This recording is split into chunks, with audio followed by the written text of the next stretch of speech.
Me da muchísimo gusto poder contar hoy con dos invitadasasazos de lujo para platicar acerca de un gran tema, la música y la libertad de expresión. ¿Por qué? Bueno, pues partimos de una historia bastante lamentable, un sujeto con una serie de canciones publicadas en línea en donde habla acerca de violencia en contra de las mujeres, pero eso es lo anecdótico. Hay mucho más allá cuando hablamos de la música y la libertad de expresión y muchas otras historias que compartir, desde canciones censuradas y mucho más. Así que le agradezco muchísimo a Linda Cruz que nos acompaña. ¿Cómo estás, Linda? Muy buenas tardes. Pues muy contenta, Pam, de estar aquí compartiendo los micrófonos contigo y con nuestro querido otro invitado que ya presentarás. Y pues muy honrada también de que me hayas invitado a esta mesa, que creo que es un tema muy importante que vale la pena poner. Así es, Arturo López Gavito, bienvenido, gracias por acompañarnos. Gracias, Pam. Un placer de poder platicar con dos damas tan especiales y tan interesantes siempre. ¿Por dónde partir? Bueno, si arrancamos hablando acerca de este sujeto que fue el que nos trajo aquí a esta mesa, ¿qué harían ustedes con contenido de ese nivel? Las damas primero. Gracias. Bueno, yo pienso que estamos en un momento histórico en el cual es fundamental seguir defendiendo la libertad de expresión. Me parece que es un derecho irrenunciable, pero por otro lado también es algo muy delicado. Evidentemente, alguien que expone conductas que incitan al odio, a la discriminación, pues también es algo que hay que tratar de evitar en la mayoría de lo posible, ¿no? En este caso me parece que es muy importante la postura de distintas plataformas, como en el caso de Spotify, YouTube, Twitter, redes sociales, etcétera, que sí tienen muy clara una línea de seguimiento y de comportamiento por parte de los usuarios. Recordemos que también hace pocos días estuvo Twitter anunciando que posiblemente podría suspender la cuenta del presidente de Estados Unidos por tener también publicaciones que incitaban a la violencia. Entonces, estos lineamientos me parecen fundamentales también porque si bien no es una censura, sí son unos reglamentos por los cuales se basan publicaciones que ellos exhiben. Entonces, por un lado, sí pienso que la libertad de expresión corre mucho riesgo en estos momentos, por lo menos en México. Creo que es muy delicado lo que está ocurriendo en todos los sentidos, a nivel político, social, educativo, industrial, empresarial, etcétera. Y eso creo que hay que defenderlo. Pero por otro lado, sí creo que tiene que haber un etiquetado, me parece que es fundamental la denuncia, ¿no? de este tipo de contenidos para que quienes tienen la vía de difusión pues pongan manos en el asunto, ¿no? Arturo. Escuchando lo que dice Linda, yo estoy parcialmente de acuerdo en muchos de estos conceptos, pero me parece que nadie se atreve a hacer algo si antes no existe un antecedente. Creo que ahí está el problema más importante, es decir, con los géneros urbanos, concretamente también con el desarrollo del reggaetón, se abrió una puerta a través de la cual los jóvenes empezaron a engancharse con un ritmo nuevo y un ritmo que es muy válido, ¿no? La gente empezó a disfrutar mucho de esta música. Yo no tengo nada en contra del reggaetón, ni de los ritmos urbanos, ni de los nuevos ritmos con los cuales la gente pueda divertirse. Pero la lírica de muchos de los cantantes urbanos empezaron a incitar a denigrar la figura de la mujer, que eso me parece una cuestión deleznable. Y luego empezaron también a abrirse las puertas para hablar de esta violencia, ¿no? Entonces, cuando alguien escucha en la radio una canción así, o cuando conoce a un intérprete de este tipo de música, ya tiene un antecedente a través del cual puede capitalizar. Y el problema que existe con la expresión de las redes sociales es que simplemente no existe un lugar para ver cómo se termina de estirar la liga. Por eso, en cuestión de política y también en cuestión de libertad, la gente hace pues prácticamente lo que quiere, ¿no? Y puede llegar a unos lugares que nosotros no nos imaginamos. Jamás nos imaginamos que presidentes de países hoy tuvieran una enorme maquinaria para poder expresarse más allá de lo que los puede avalar sus propias constituciones, que existiera el punto de vista personal de un dirigente de una nación que lo pueda poner por arriba del cargo que ostenta, que debería ser el cargo también más importante. Entonces me parece que los líderes y las personas que influyen en la vida de la gente hoy en día son contexto. Y eso es el problema más grave que existe. Cuando en la música, Pam y Linda, tú eres contexto a través de ser un líder de una agrupación o ser un cantante importante, estás permeando actitudes y estás permeando también un modelo de conducta. Y esos modelos de conducta son de los cuales nosotros creo que estaríamos que estar sumamente atentos, porque al final del día, la música, buena o mala, es una manifestación de arte. Y estamos teniendo a artistas, que por eso les llamamos así, generando contenidos que son de un doble filo impresionante. Entonces, ¿quién tendría que poner la línea? O sea, en este decir, bueno, pues están representando lo que está pasando, no lo sacan de la nada, lo sacan de un contexto, de sus historias de vida o de las otras cosas que están consumiendo, ¿no? Representan una realidad. ¿Qué Creo que hacemos? ¿Los ahí, dejamos? no. La cuestión es que ahí está la autorregulación. Y los medios de comunicación tienen un papel muy limitado porque los medios de comunicación, como ocurre con las políticas públicas de un país, los medios de comunicación a lo que están llegando es simplemente a señalar dónde pueden estar los errores y tenemos una comunidad de personas que están opinando. Pero si los medios de comunicación no cuentan con el soporte de sus oyentes y ese apoyo de sus oyentes no se convierten en un eco para llegar a las cámaras y a los congresos de los diferentes países, entonces el esfuerzo se convierte solamente en eso, en un grupo de opinadores. Linda. Sí, me parece que es precisamente muy delicado, porque si bien los medios de comunicación construyen audiencias, ¿no? Creo que por eso es importante que tengan estos lineamientos que mencionaba hace un momento. Coincido absolutamente con Arturo sobre, pues sí, esta divulgación acerca de la denigración de la mujer, la sexualización, la sobresexualización de la mujer, que también son géneros que cada vez están llegando a generaciones pues, de edades más pequeñas, ¿no? Ahora, si escuchamos canciones como El General, que el reggaetón tampoco es algo tan nuevo, ¿no? El reggaetón es un género que existe desde hace muchos años, simplemente ha tenido un boom y se ha puesto bastante de moda recientemente, pero sí considero que hay canciones que ahorita serían quizás imposibles de difundir, como en su caso lo hizo Molotov, ¿no? Que cuando sacaron su primer disco, Donde Jugarán las Niñas, la estrategia del lanzamiento de ese disco me pareció brillante.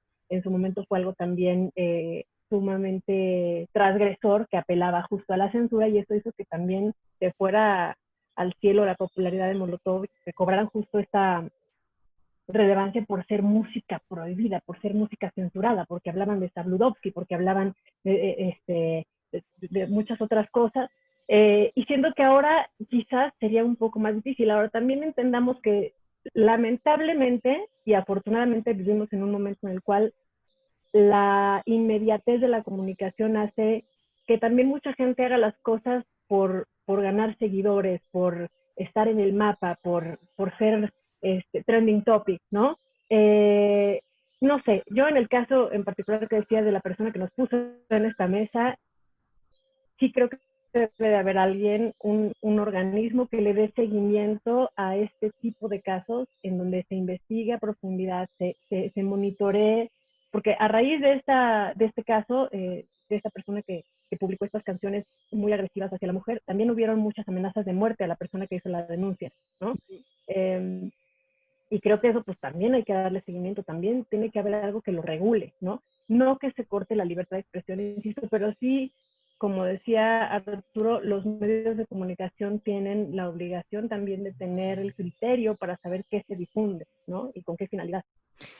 ¿En dónde debería o en dónde se traza la línea? Es decir, porque si hablamos de incitación a la violencia, entonces también podríamos meter en este cajón o hablar de los narcocorridos o como tú decías, el mismo reggaetón con algunas canciones que son canciones radiales y que son canciones que las empresas hoy están transmitiendo sin problema alguno o que las disqueras están invirtiendo su dinero en ellas y que también podríamos cuestionar la forma en la que, el papel en el que ponen a la mujer. ¿En dónde la trazamos? ¿Dónde está? Yo creo que tiene que ver con los canales de difusión, Pam. No sé si Linda esté de acuerdo conmigo. Te quiero decir por qué. Ujú. Hoy en día el 90% de la música se está consumiendo en plataformas digitales como un patrón de consumo por parte de los oyentes. Ahí tú tienes el difícil papel del algoritmo, donde tú simplemente te conviertes en una presa de lo que estás acostumbrado a escuchar. Una de las cosas que a mí me pueden preocupar más es que las generaciones que hoy están consumiendo música lo están haciendo en muchos sentidos a través de la imposición de un algoritmo y a través de esto que yo llamo un patrón de consumo.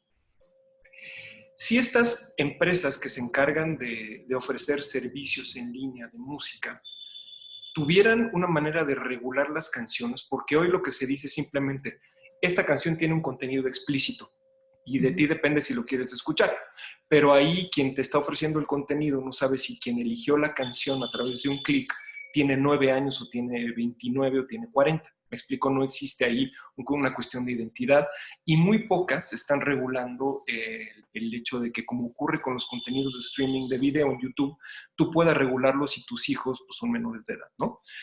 Ahí está un filtro muy importante a través del cual estas tiendas digitales pueden establecer algún marco de censura. Pero también volvemos a lo mismo, ¿no? Es decir, cuántos narcocorridos se van por ahí disfrazados en el género de banda, se tendría que convertir en un tema muy complicado para poder censurar, pero el filtro a través del cual el consumidor puede descubrir una canción o puede bajar una canción son las tiendas digitales, ¿no? Es decir, ahora como lo dice Linda, yo recuerdo que cuando se hizo el esfuerzo de Molotov y cuando lanzamos ese disco, Mix Up entonces no quería vender el disco. Nosotros recibimos una carta de el entonces dueño de Mix Up, de Isaac Marri, que me habló por teléfono y me dijo, pero tú cómo quieres que nosotros vendamos este disco que es tan totalmente ofensivo para la sociedad. Creo que lo que dijo Linda es muy, muy acertado. Y al final no nos cansábamos de mandar carretonadas de discos para que Mixup los vendiera, ¿no? Que es el problema también de la doble moral.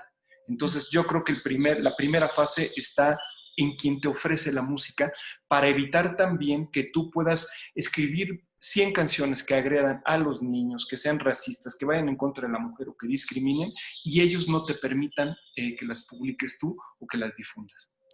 A ver, cuéntanos más sobre esa experiencia, porque sí daba ya un breve contexto, Linda, sobre cómo en ese momento la censura jugó a favor de una producción musical, aunque claro, creo que las comparaciones en el contenido de la música aquí ni siquiera caben, ¿no? Bueno, recordemos también que en ese momento, hoy el término, y no es por ser ofensivo ni nada, pero Molotov tiene una canción que se llama Puto, ¿no? Uh-huh. Hoy sería impensable que esa canción se difundiera por cómo se ha desarrollado y con una cuestión muy válida el tema de la homofobia. Pero en sí, el concepto de lo que fue Molotov en su momento tenía que ver con un México muy diferente al de ahora. O sea, Molotov abrió mucho las puertas al tema de poder hablar libremente sobre la música y quien tomó Molotov en su momento, te voy a decir concretamente, fue Martín Hernández. Martín Hernández era director de WFM en ese momento, en el 97, y él todas las tardes religiosamente a las 4 de la tarde que empezaba su programa, ponía Puto al aire y la ponía. Entonces fue la primera estación de radio que formalmente difundió a Molotov. Si hacemos la analogía de lo que pasa hoy en día con las tiendas digitales, digamos que Spotify no podría poner una canción en contra de la mujer o Tidal o Amazon Music, cualquiera de estas tiendas digitales que hay, y podrían meter filtros de censura.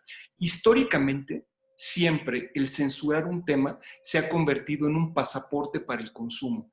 Y eso también, yo me acuerdo que junto con esto que pasó con Mix Up, en las escuelas de todas las escuelas de legionarios, etcétera y todo, circularon memorándums de la dirección hacia los padres de familia, en donde se prohibía que los hijos escucharan Molotov, y por eso se logró hacer lo que se logró. Linda, tú estabas en ese momento también, tú ya estabas muy activa trabajando en cuestiones de música y de cine por ahí.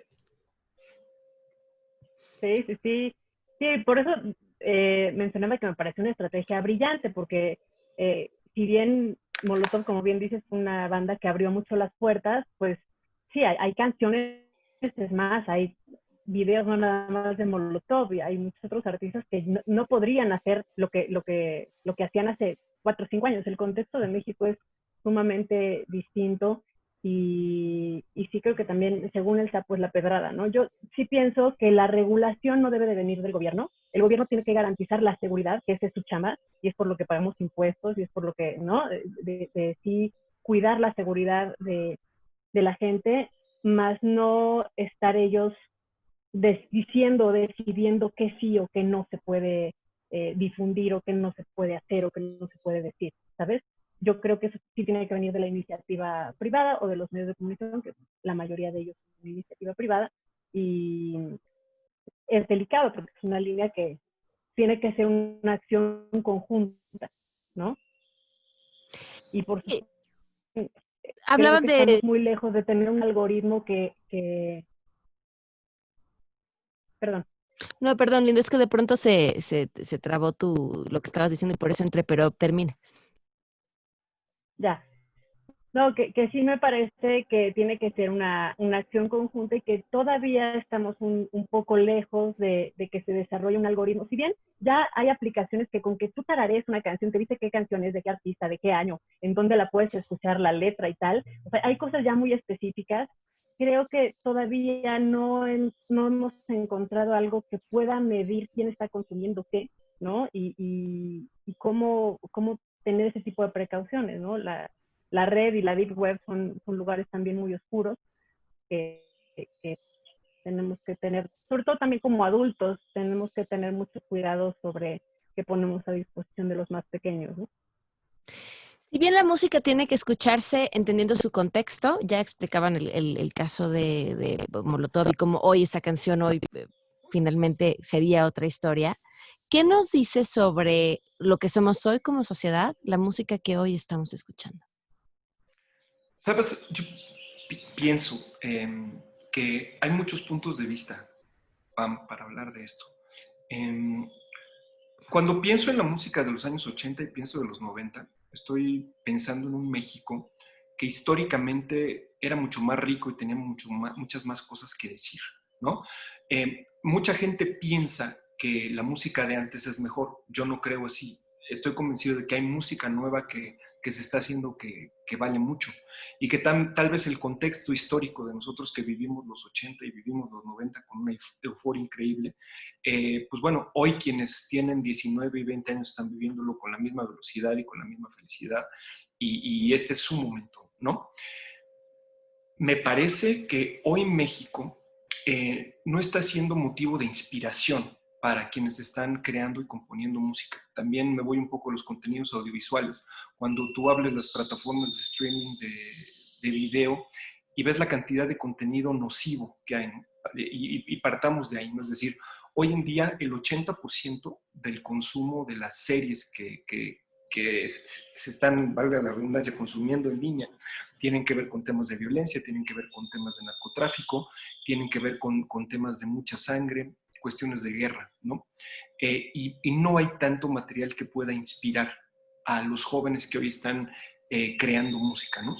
Y confío en una cosa que se llama el ciclo de la música, o como se dijera antes, el disco redondo, donde vamos a regresar de nuevo a lo seminal, a las influencias, a lo básico, para partir de ahí poder crear.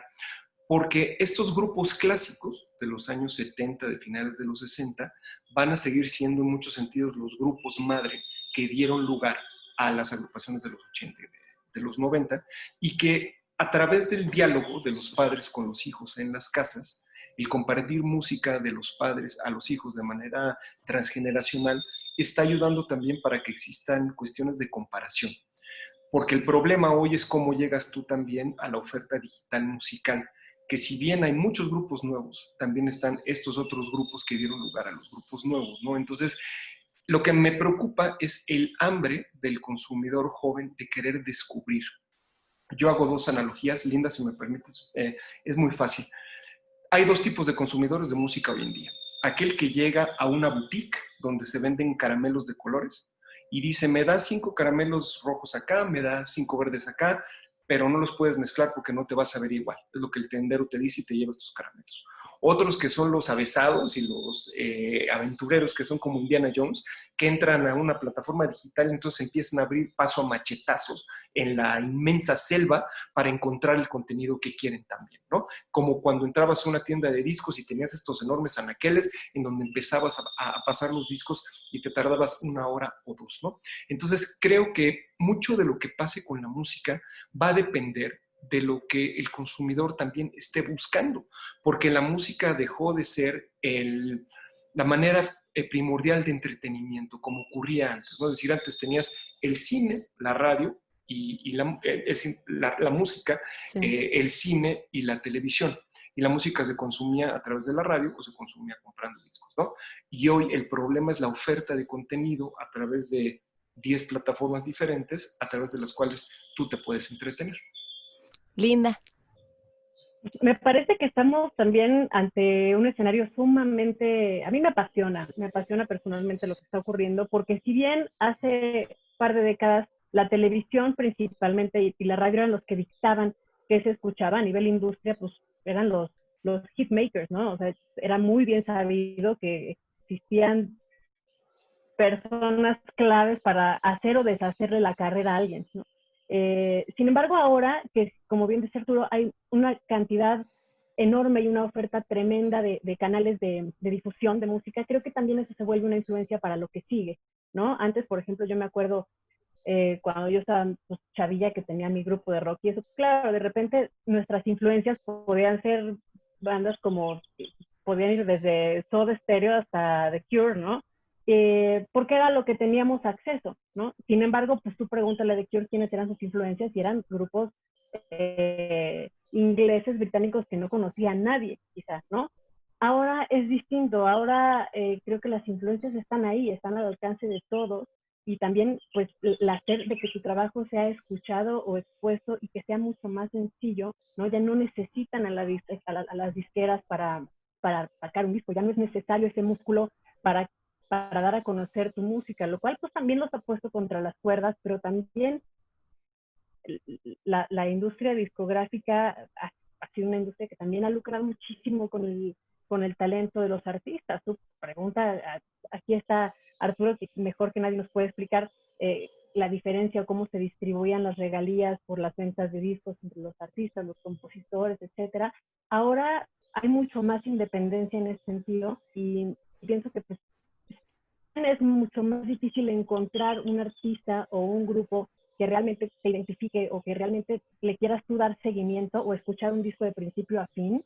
Es más difícil porque pues hay una oferta mucho más grande. Creo que también se vuelven joyitas y se vuelve también una búsqueda que te va a enriquecer porque en el camino vas a encontrar otras cosas, ¿no? Que creo que también como consumidor eres más independiente y tienes mucho más por dónde moverte que antes lo que te ponían en tal estación o en tal programa de televisión, ¿no?